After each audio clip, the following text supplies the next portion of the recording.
Hey everyone, what's up? Welcome to Sorting Myself Out.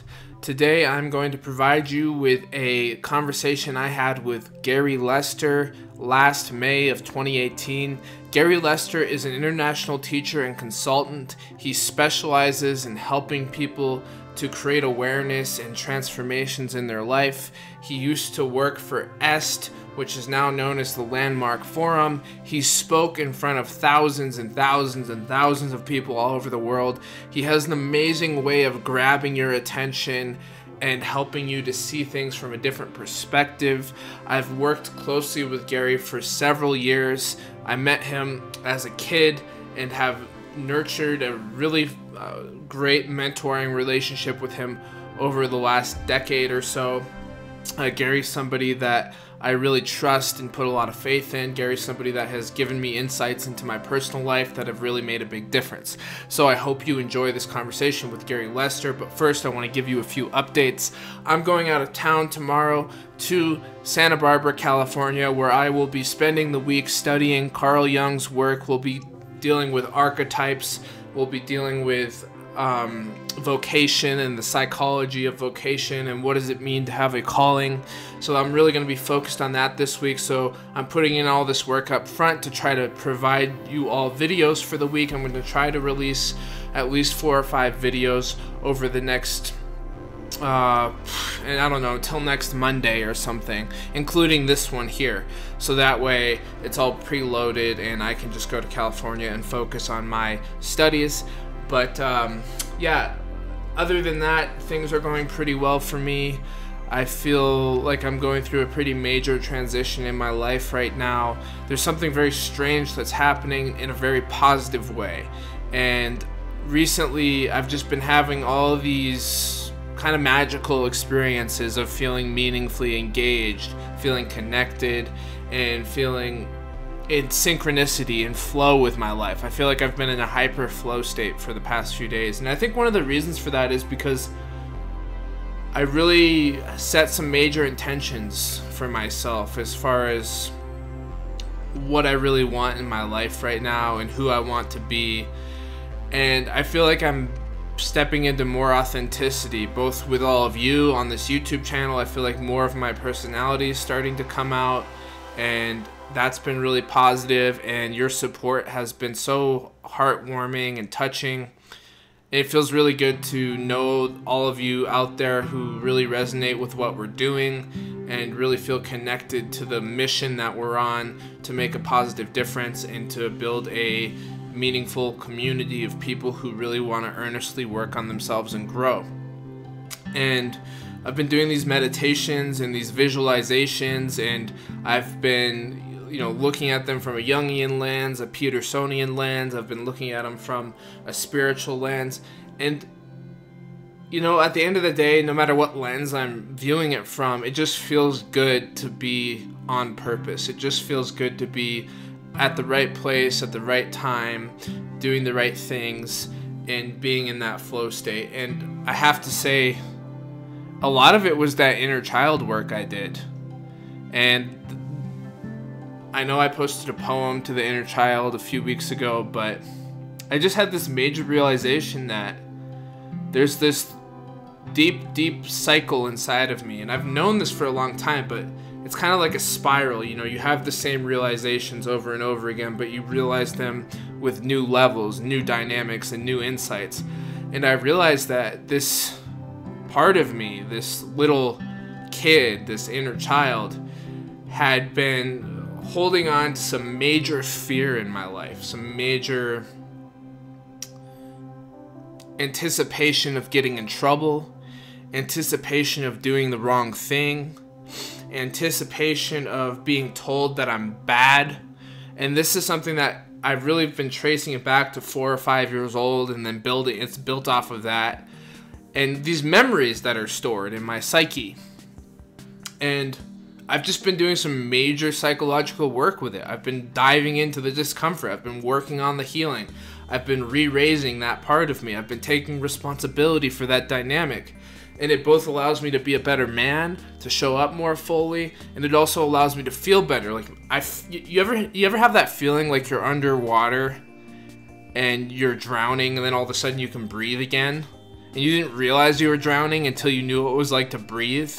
Or you're wearing a 100-pound vest, and then you take the 100-pound vest off, and you didn't realize how much weight you were carrying until you let it go. That's how I feel. It's such a powerful feeling, and I'm really grateful for it, you know. And I know life comes in these cycles, and we get these healings and these realizations, and then new struggles, new temptations, new life lessons come. So right now, I just feel very grateful. I feel like I'm on fire. I feel connected to my purpose, and I want to spread that and make it as contagious as possible. And I think sharing this talk with Garry Lester is a great start. Thank you so much, everyone, for supporting Sorting Myself Out. We really appreciate you. We're really touched by this community of people, and we'll continue to provide content. You can expect a few more videos this week, maybe more. I was one of the early EST trainers. EST. It's an acronym for Erhard Seminars Training, but it's also a Latin verb, which means to be, or it is. Right. So, and can you talk a little bit about what that is? Well, the whole thing started for me long before that, when I began reading Zen books. Uh-huh. And one of the first ones I could remember was Zen and the Art of Motorcycle Maintenance. Uh-huh, I've heard that's a classic. And my family's never been a religious family or a church family. I mean, I went to other people's churches. And at some point in my life, it was clear to me that I didn't want to follow some dogma or belief. People have asked me, do you believe in God? And I say, no, I don't believe in God. I want to know God. Right, right. I want to speak to her directly. Right, right. It's not about belief. Yeah, well, belief is a certain way of knowing things, and nothing wrong with believing. It's a way of knowing things on the path towards really knowing oneself and knowing life. There are certain things I found in life that you can only know by knowing them. You can't have evidence for it. There's no proof for it. Right. Even your experience can't tell you about it. You could just there's a knowing, which I think you've cultivated in your treks and being out in nature. Yeah. Yeah. Absolutely. Finding yourself in that way. So, yeah. Which I'm envious of. But yeah. Well. Yeah. There is that quality of knowing that's kind of unexplainable, and you can't qualify it.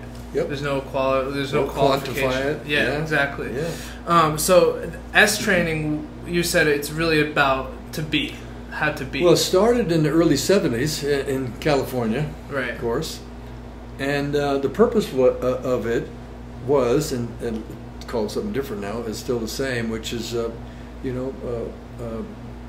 the possibility of transformation for human beings, the possibility of knowing oneself directly, the possibility of enlightenment. Right.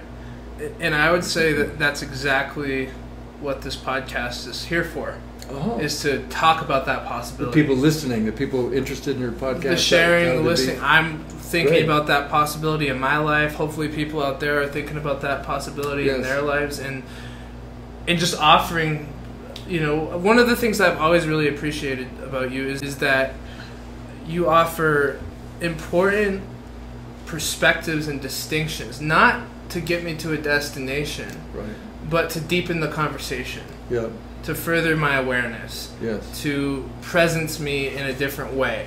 So for example, if I'm thinking one way, instead of saying no, you should be thinking this way, what you've always done so well is offered a perspective in which I can engage my thinking in a different way. Something to explore. Right. One of the things I like to say, and I do in working with new people in my consulting, is talk about, there isn't something I know that I think and believe that if you knew, you would be better. Right. In my experience, there's something you know that when you know it, your life is different. Right. So one of the things I offer people is don't believe anything I say. Right. Because I'm not saying things in order to get people to agree with them or to believe them. It's not a dogma. Right. I have an aversion to programs, because I've seen it's not the program that makes a difference for people. It's the dialogue, the interaction, the exploration, right, looking for oneself. Right.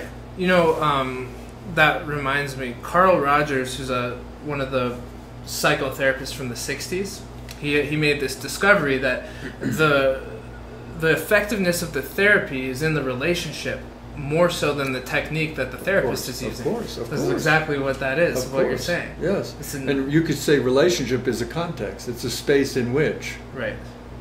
Exactly. And that's what I keep learning about. It's not the content that makes a difference. It's the context. You could say the same thing in one context wouldn't make any difference. A context like, I think you should know this. Right. But in another context, and you've received it in that way, like I haven't said things like, think about this, or this is right, or I've simply offered things that I've distinguished for myself that I just want to share. Right. And one of the things that I learned, I'm 29 years old, and still looking for, so I'm a seeker. Right. Being a seeker. I can relate. I'm chuckling because, you know, it's not the seeking that has this power. It's being open to having the universe talk to you. Right. Because some people spend their whole lives seeking. Right. And because somehow they see themselves in the mode of, well, it's the seeking that makes a difference. I don't think so. I think it's the being open to the universe, you know, whacking you with a thunderclap. Right. When totally unexpected. And I'm about 28 years old, and I start on this path ardently.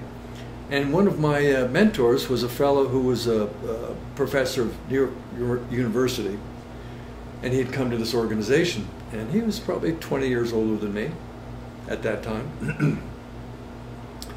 And it took me a while to screw up the courage to ask him to coach me. He was really intimidating, really smart man. And I'm really glad that he did. And one of the very first things he offered was, first he offered that, look, I'm not going to take you on unless you're engaged in this for at least 1 year. Okay, so a commitment. If this is a 10-minute like thing with him, he was not interested. Yeah. It was, are you so interested in it that you're going to ardently explore it for at least a year? Otherwise, I'm not going to coach you. So, oh yeah, for sure. I promise. I'm in. I'm in, man. And the first thing he offered was, are you your mind, or do you have one? Now, let me back up a second, because this man was a real philosopher. Okay. And one of the first questions I asked him was, I know the definition of philosophy, it's the loving wisdom. Right. Philosophy is the love of wisdom. But I said, he said, well, what do you want? I said, I really want to know what this whole thing about philosophy is. Right. And after, somewhere in the middle of the year, at the end of the year, I mean, we kept going, but it wasn't a year, was what I got from him, that the heart of philosophy is loving the question and letting go of seeking for the answer. Wow.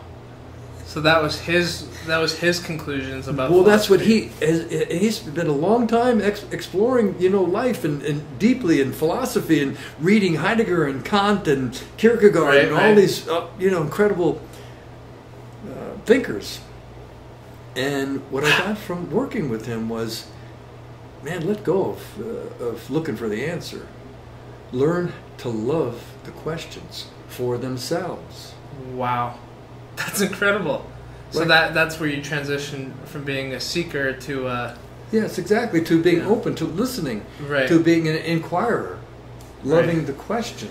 Yeah, that's such a great. I love that. It is, but I do too. Yeah. And you know, one of the age-old questions, we didn't invent this question, is who am I? Right. Who are we as human beings? What does it mean to be human? Wow. So kind of having those questions as my ground of looking has been powerful. Not finding the answers. Right, because when we're finding the answers, we're stuck in a mode. Well, it goes this way. Right. So an answer, conclusion goes this way. Some program, some tool I can use to get better.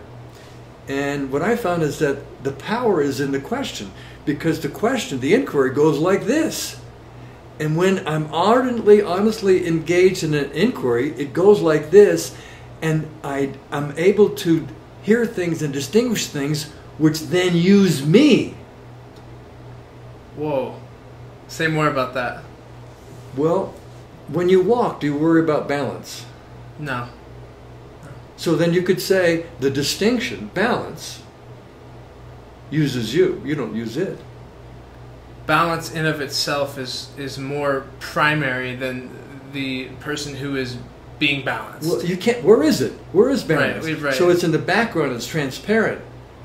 Right. And I think real power and freedom comes when it's transparent. It's in the background rather than something I consciously think about and then use in order to. It comes through you. It's just in you. I'm used by it. Right. So I somewhere I got to the, and I'm not finished. I'm still a beginner, really. Right. Is learning how to love the questions, trusting that God will speak to me. Yes. And I'm not talking about believing in God. I'm not talking about some white guy someplace. I'm not talking about that. I'm talking about God as a word that points to something that we can't describe. Yeah, the mystery. I love the Zen koan, which says, words are like fingers pointing at the moon. Right. And we human beings mistake the finger for the moon. Right. We get enamored with the word, the fingers, the understanding of it. Right. It circles back to program versus beingness versus like relatedness. Being in a program that I'm going to find this and this that I can use to get better. Nothing wrong with that. One of the only things I did in college that I'm proud of was my dad was an alcoholic, and so I was engaged in writing a paper on alcoholism. So I attended a lot of AA meetings. And one of the fascinating things about AA meetings, just as you said, is the relationship of people together. Right. Where they felt they were able to drop away all the negative things, notions, and conversations about being an alcoholic or a drug addict. Right, it's just open. Yeah. My name is Gary, and I'm an alcoholic. Right. And you could hear around the room when people would share that, you could hear the ones who were still stuck in the judgment of it, like, oh, I'm Ed, and I'm an alcoholic, versus those people who had gone to the other side of owning their own addiction, dis-ease, in a way that, oh, yeah, okay, like full acceptance. Right. You know, you and I know and understand the source of freedom is acceptance. Right. Embracing what is, right? Rather Right. than resisting what is. But as a concept, no power. Yeah, you can know it, but you don't really know it. I can understand it, right? But that's the booby prize, as some people have said. Yeah. Understanding is the ultimate booby prize. So, just kind of circling back here to this love of philosophy, love of the question versus the answer. Yeah. This whole thing is very receptive. This whole philosophy of being, yes. Right? Like what I'm hearing you say is that there's a receptivity. It starts with and an awareness that is inviting things to happen versus trying to make things happen. What I like to say is regarding advice, don't ever take anybody's advice. Right. That's the only piece of advice I have. Don't ever take anybody's advice. Find out for yourself. Right. I forgot what I was going to say, but I think what allows for real development and growth is a willingness to be open to being contributed to. Okay. So kind of would receiving be that's a great word, but a willingness to receive. Willingness. It starts with the willingness, because it's at some. I mean, were you always open to receiving? No, I wasn't either. But the coming to know what it is to be open begins with the willingness to. So wherever you are on the pathway, the Tao, on the way, I think that the key. And there's a book titled this, and a woman was in the training of mine, and she shared with me this manuscript of a book that she was about to publish it, and you can probably find it online. It's called the Key is Willingness. So it starts with the willingness. Even if you find yourself being locked into your point of view and your own mind, and angry and upset, can you just start with being willing to receive, willing to be open to being contributed to?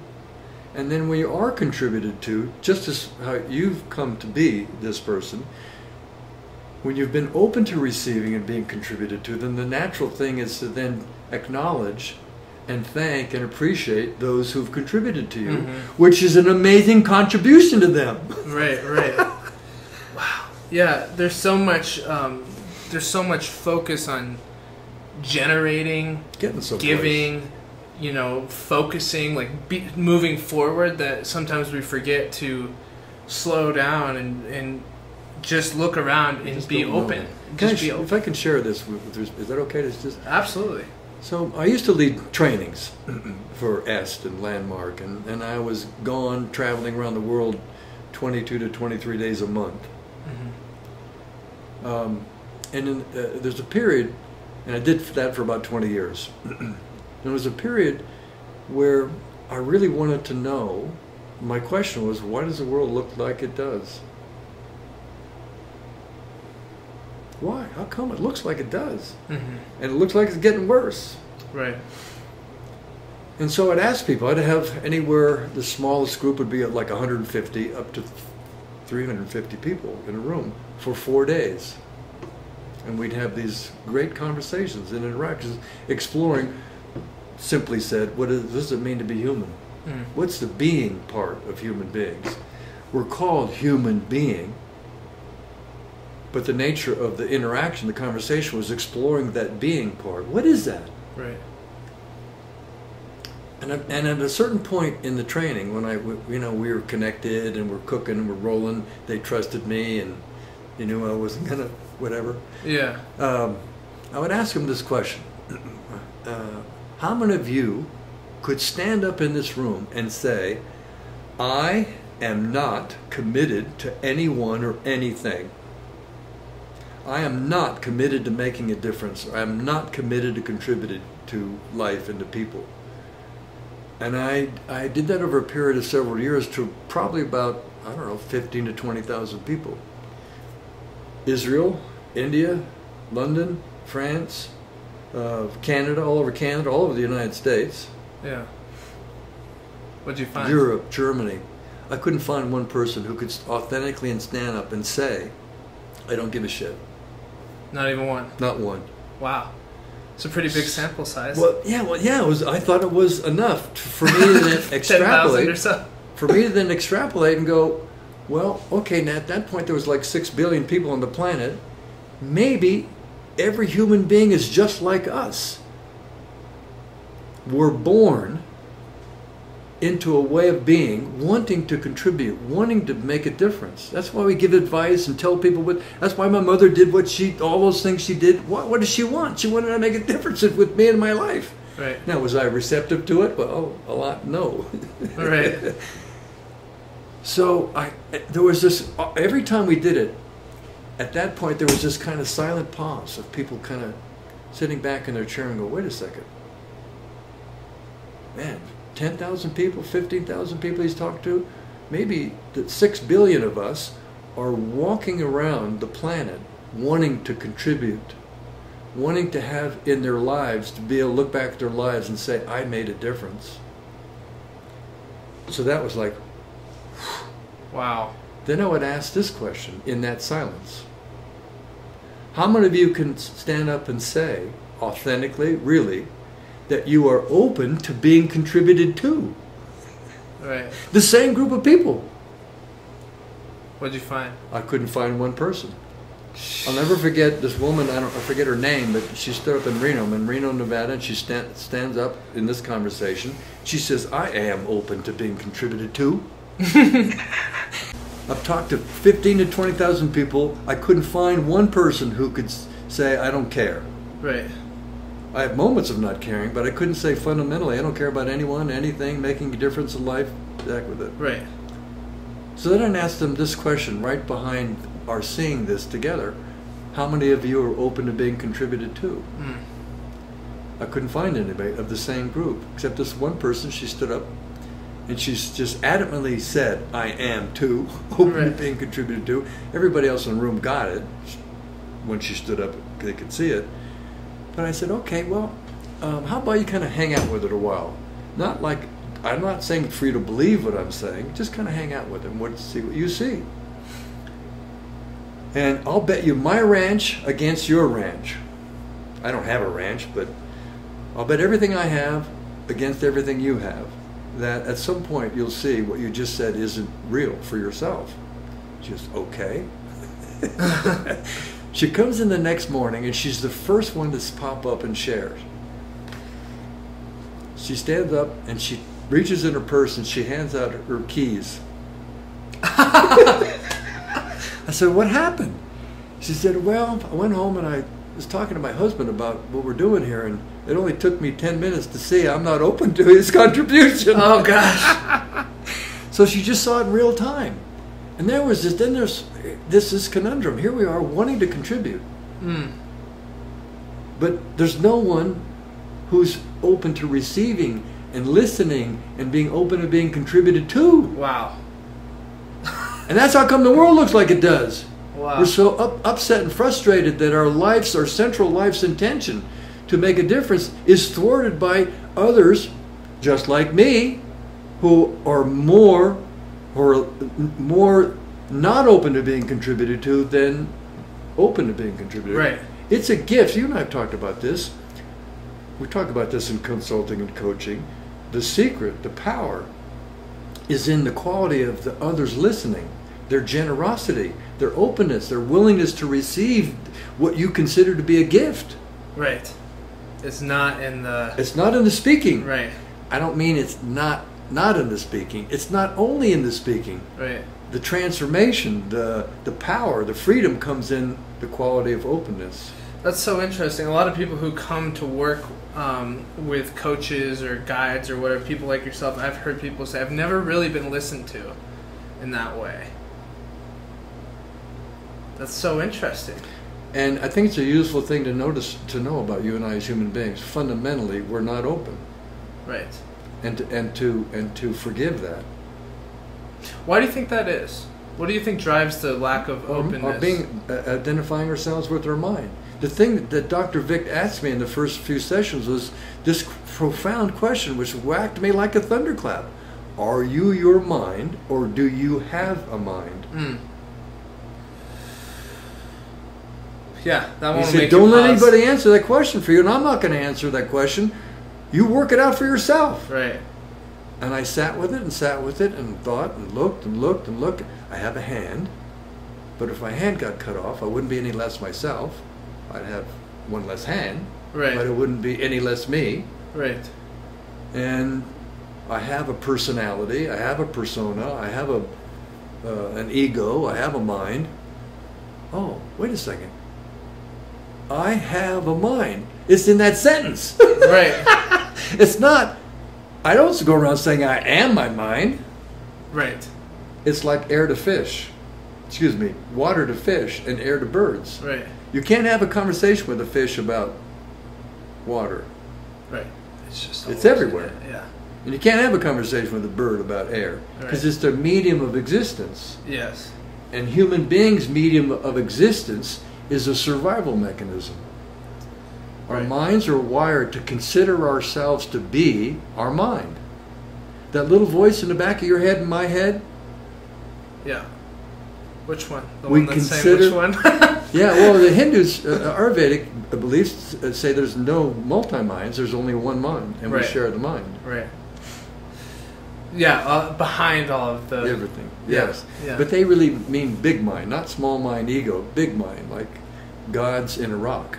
Right. So the source of not being open to receive is the identification with our minds. Yeah, that's what I would assert. That's my experience. Wow. Check it out for yourself. But well, really, like just in that statement, if we just take that statement for face value, there is years of understanding and wisdom and experience and so much that goes into saying something like that. Because first you have to understand what is the mind.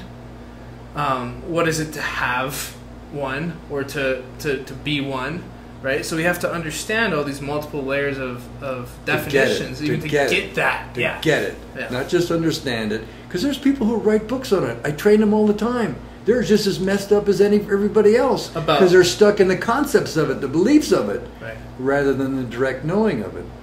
Like, I've met almost, I'm somebody who's had conversations, real conversations with over 150, 200,000 people.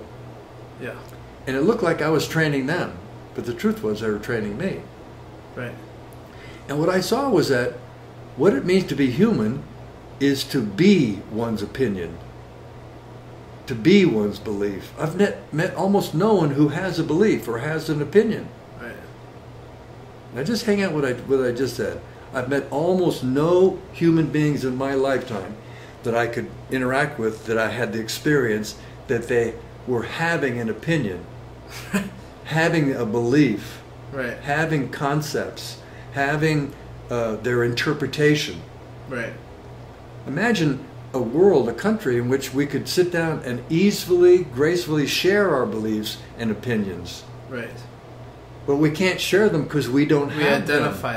We identify them. We are in them. Right. We're shaped by them. Right. Like Carl Jung said, people don't have ideas. Ideas have people. Yeah. Yeah. That's fascinating. I didn't know that, but it's a cool. That's a cool quote, right? Jung is a pretty cool guy. Yeah, he really is. Yeah. Wow. Yeah. So, in being open to receive and being willing to be open to receive, yes, you're starting to peel back the layers of identification a little bit. Well, that's one way to say it. I think it takes a willingness to have been wrong. Okay. A willingness to recognize the way I've been seeing things that hasn't served me. A willingness to let go of, to encounter, and then let go of what I think I know. So it's an ongoing, constant, absolutely. I'm still in process. It, aren't you? Oh yeah. And so are the people we're right, interested in contributing to with this conversation. Right. That's another key one of my mentors is she's passed away, but this really lovely Japanese woman, and she was about 80, and she lived with us a couple times, and she came to visit, staying with us for a few months, and we're having dinner, and she turned to me and she said, "I'm no longer interested in what's true." Whoa. Namiko, what do you mean by that? She said, I in my life, it's taken a while, but I've let go of seeking and looking for the truth. And I just kind of hung out for a while, and she said, "I'm more interested in what's real." Wow. So belief is real. Right. Interpretations are real. Yeah. Opinions are real. Right. They're just a narrative, just a conversation, but nonetheless, they're real thoughts. You can. They're physical. Right. And like I realized that I am that which is aware of having a mind. Right. Which is the classic, Eastern conclusion. But I didn't study Eastern philosophy. No, but I'm just pointing out that yes, that is I get it. I've come to see it. But you've come to. Well, what's cool about it is through your own self-inquiry. Yes. Through philosophy and est and these different routes of interactions with you, right? Colton, you've your come family, to the same conclusion that many other mystics and yogis and saints or whatever, even in other traditions, have come to, is that I am that which is in observation, is in awareness, is the witness. I am that which it can only be pointed to. Right. It can't be described. It's not located anywhere. Right. It doesn't have any weight. You can't measure it. Right. You can't buy a pound of it. Right. It isn't a thing. It's everything. Right. When I was 15, you gave me a book called Waking Up to What You Do. And in that book, on the front page, you had a quote from Dr. Vic. Is that? Yeah, I think so. And the quote said, a conversation. Yes.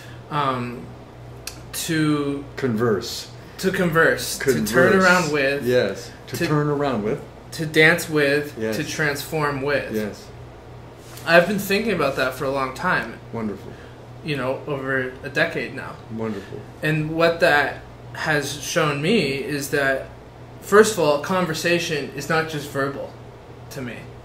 A conversation is an exchange of any two parts, any two perceived parts. It's a dance. And yeah, exactly. To dance, to turn around with. And to me, that what I've come to, and this will continue unfolding for maybe the next 10 years, but what I've come to is to turn around with is to kind of stop and be curious about what's going on. That's great. What's going on here? That's great. Yeah.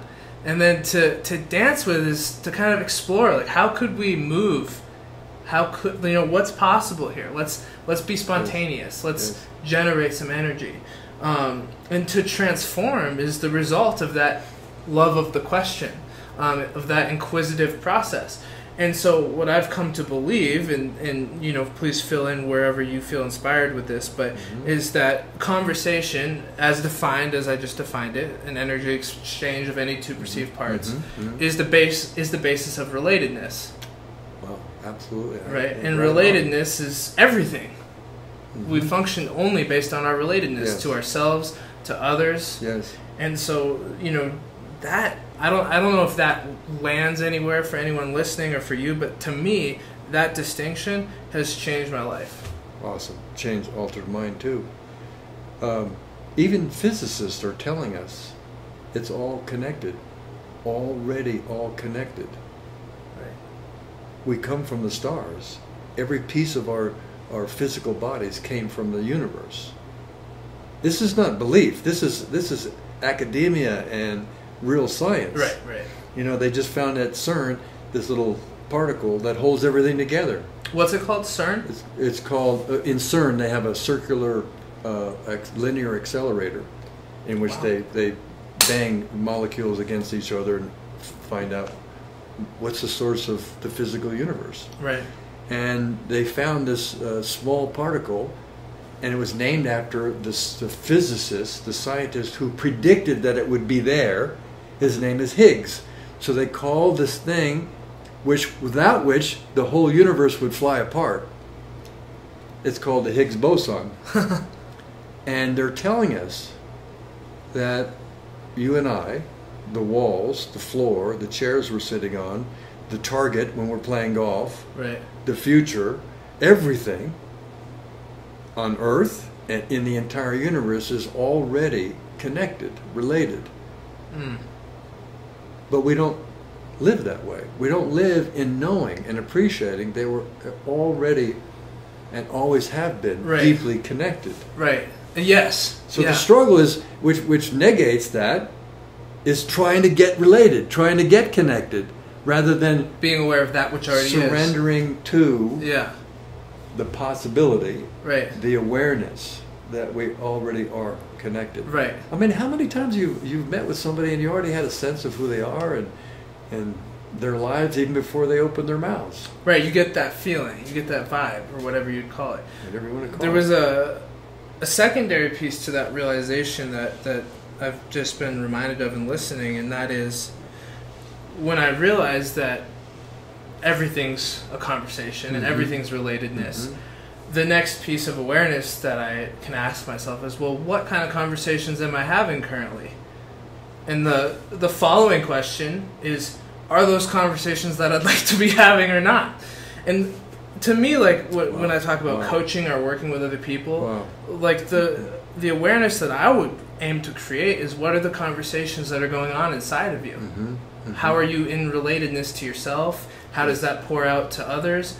And then inviting some space, some other possibility, some curiosity. Is there room to relate or converse in a way that would change that system? That would change that. Yeah, that's awesome. Yeah, the way we used to offer it is as an offering to explore something, and the assertion is that there is no is. That is a myth, a fundamental myth that we live in, that we don't know we live in. It's like air to birds, water to fish. Right. Is meaning that is a window. Right. This is a hotel. That is a tree. Right. And where's there's no such thing as a tree. Right. A tree arises. I mean, it is.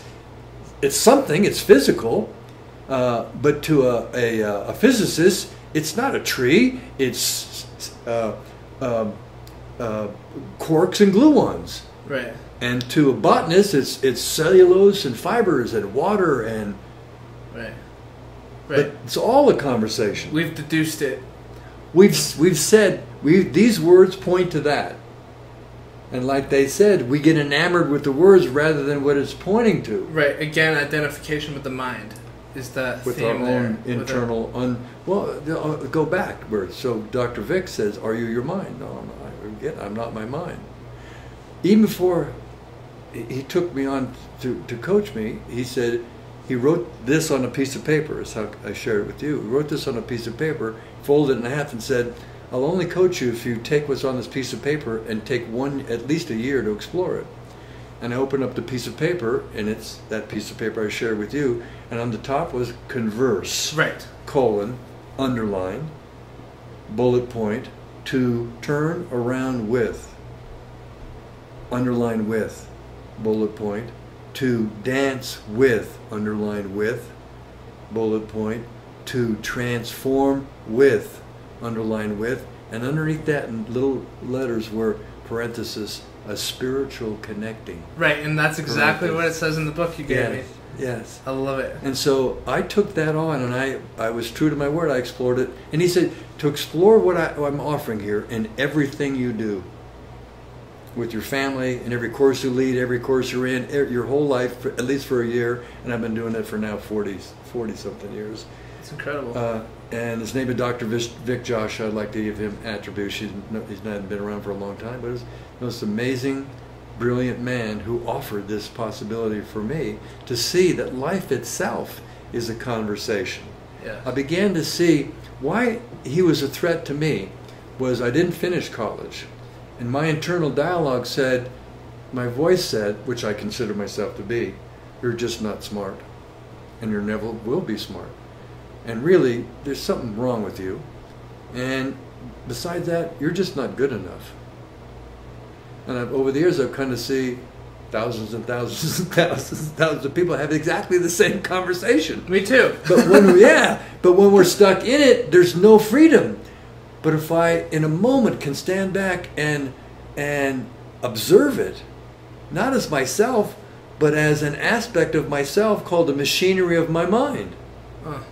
It says you're not good enough. Oh, well, okay. The mind. That's what it says. Yeah. Or it says, oh, you can't do this. Oh, okay. Well, I understand that you're saying that I can't do this. Okay. Now, what do I want to create? See, if I'm in the conversation and don't see it, which I was in my mind, in that narrative, I'm not smart. My mother went to Cal. I didn't finish college. Right. And what Dr. Vic gave me was a conversation right. in which I could explore, are you really that voice in the back of your head? The one that sounds like your mother or your father or sometimes sounds like you? Are you really that? Or are you that which is aware of that? And more in that time of my life, I just began to be more connected with the awareness of having a body, having a personality, having a past. Right. Wow. And you know that you can't share something that you don't have. Right. But the moment you have is like fear.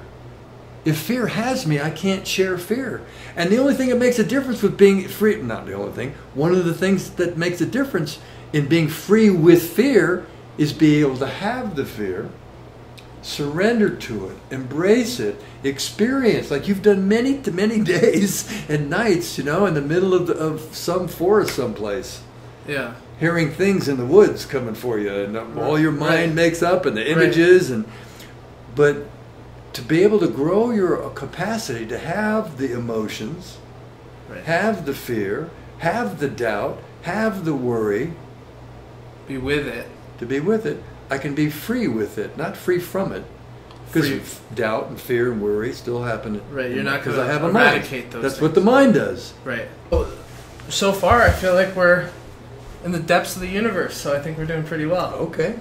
Let's go deeper. There's a couple of notes here that I just want to, use to get some clarity from you is, okay, let's say you're walking into a group of people or working with one person and they've hired you or invited you to come help them fix themselves. Right. Fix the issue. Fix the problem. Right.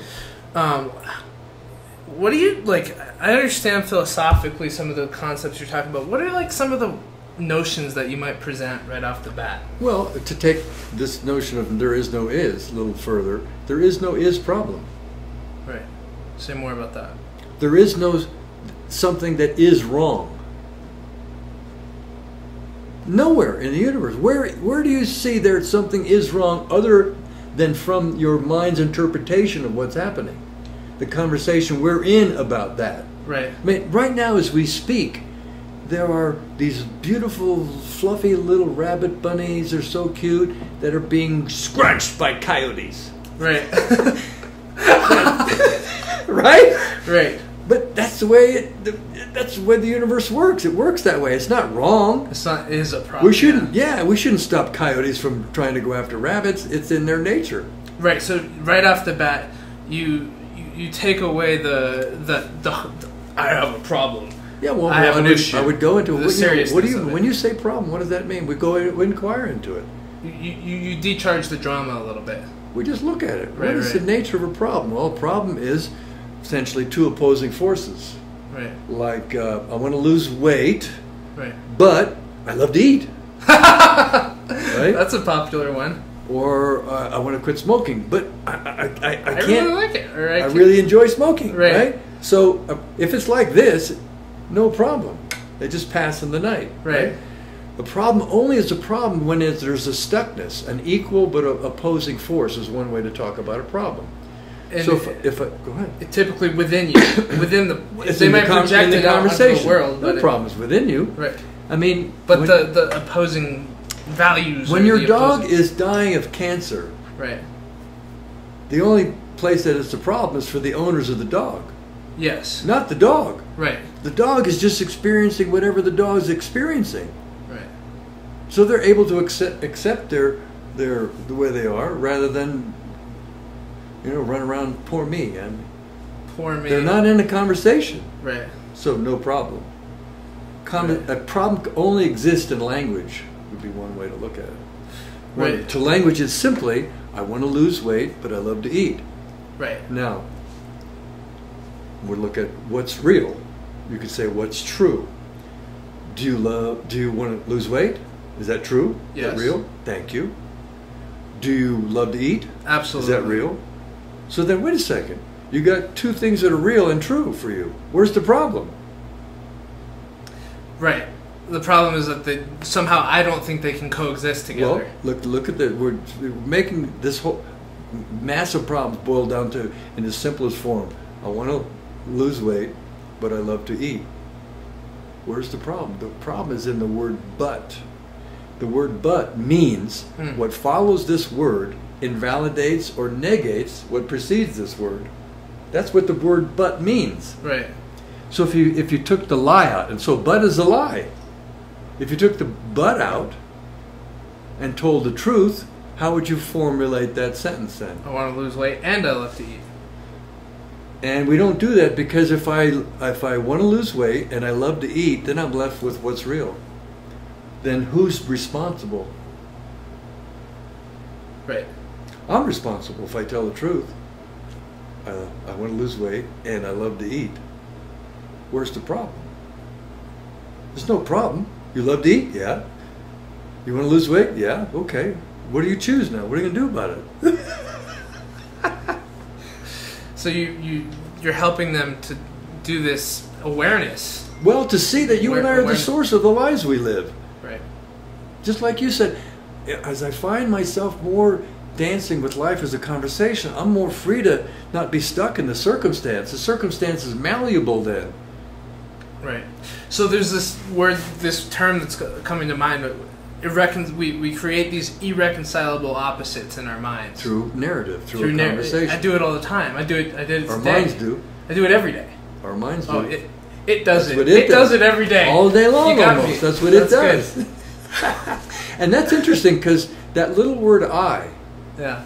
for most of us, refers to what we identify ourselves as. The moment I got this, the word I became something different. When I use the word I am using that little word I to point to I, me, my awareness. Right. I, me, that which is aware. Right. Yeah. So you're identifying as awareness rather than as mind, as attachment, as conflict, as problem, as it's just is. It's awareness. That's what it's saying. Right. See, many of us, unfortunately, live in a mind that makes us a victim of life. So if I'm a victim, I can't do anything about it. Like, well, I want to lose weight, but I love to eat. I want to lose weight, but I love to eat. I'm a victim. Right. Not if you told the truth, you wouldn't be a victim. Not if you really described what's real. Is it real that you want to lose weight? Really? Yeah. Yeah. Okay. Yeah. Do you love to eat? Absolutely. Really? Yeah. Oh, okay. I want to lose weight and I love to eat. Okay. So it puts the What do you responsibility choose? back in. Then that's what, their lap. if I'm in my mind, that's exactly what the mind is wired to avoid. Responsibility. Yeah. Yeah. And look what happens in AA or NA. People walk in and they have a safe space to be able to say, my name's Gary and I'm an alcoholic.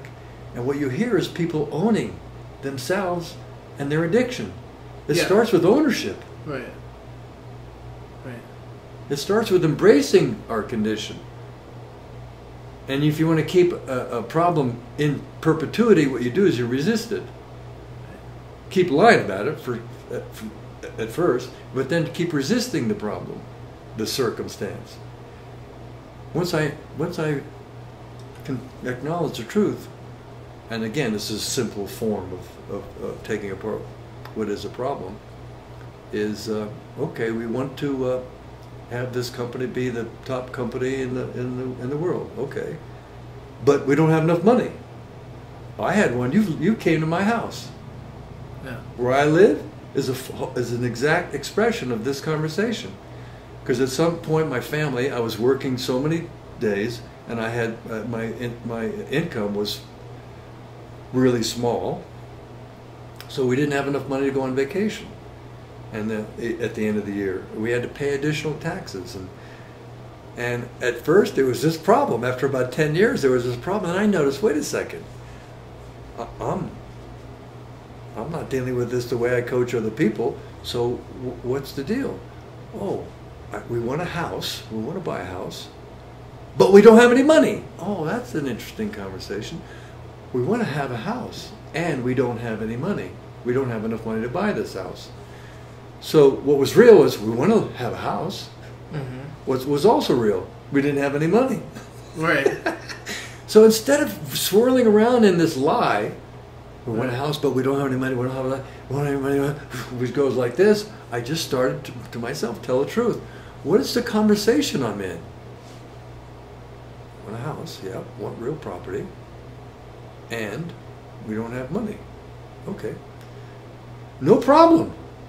I set about then inquiring, not to everybody, but in certain circumstances, hey, do you ever know how to buy a house when you don't have any money?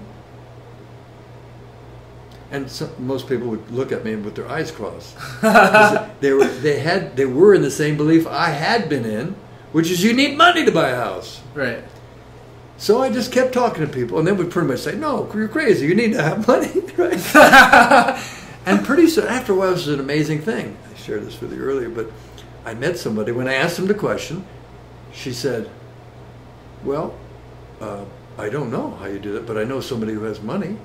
Would you like to meet him? Well, yeah. And so he was a really extraordinary man, a developer, Japanese person, and we went to a meeting with him in San Francisco, and my wife and I sat down. We really want to have a house, and we don't have any money. And he asked questions. He said, do you have children? Yes, we have children, 2 boys. Do they like to swim? Yeah, they like to swim. And he said, well, we have houses many different places around the world, and my kids love to swim, so we make sure we have a pool wherever we are. You should have a pool. The short of it is, he offered us this gift. Wow. In which he said, okay, you go find a house, got to have a pool, and I'll pay for the house, and we'll arrange a way for you to pay back. And that's what happened. That's why, how come we live. That's why I like to bring clients to my home, because it's a physical manifestation of something we created as possible with no idea how to fulfill it. It's just complete trust. Just a complete, trusting that life is a conversation. Right. And accepting if how it turns out is we don't end up with that, then that's so be it. But I just let go of it as a problem. And you were open to receiving. Well, yeah. Which was what we talked about in the beginning. beginning. I can't force life to control the way I want, but I was just in an inquiry. That's incredible. What a great story. story. Right, it's incredible. So we'll end with this. Huh? We'll end with this. Okay, good. Next piece here. Yeah. So you come in, you're working with these people, Great. You help them understand, or you what I do is I host an inquiry. You host an inquiry. First I listen. What's the deal here? Right. Oh, write it down. Write it down. Right. Put it up in front. What to do? What else? What else you got? Right. Da da da da da da. What else you got? Da, da, da, so you da, really da. listen. Really do listen and inquire with them. And one of the first things I tell them is I don't have any answers. A, and B, don't believe anything I tell you. Right. Let's explore together. Right. Let's explore the situation, the exploration, the situation you find yourselves in, and look to see what's real. First, what's really going on, and once we've explored what's really going on, let's take a journey and an exploration to what's possible. What's possible in the field of whatever you came here to have this engagement in. Right. Yep. That's See, incredible. here's the thing. When's the only time you can, I'll say it this way, when's the only time learning happens? Yesterday. No. Now. Right here, right now. And to learn, to grow, to develop, then if learning only happens here, in this moment, right here, right now, then it requires me to be here, right now, right. to receive the learning. Right. When's the past? Now. Our past isn't in the past. Our past is right here, right now. We can only recall it right now. Okay, now here's the cool question. When's the future? I'll let you go on that one. I don't know. No, you go. What do you see? I think the future is a projection of possibilities, but it's in the now. When? Right here, right now. Yeah. Exactly. Yeah. And what's the substance of this future possibility that only lives now? What's the substance of it? It's language. The substance it's a conversation. Right, yeah. So then let's have a conversation that you imagine is possible. It begins, middles, and ends with a conversation. In the present moment. What else? What other moment you got? Thank you very much. You're welcome. I love it. I love you too.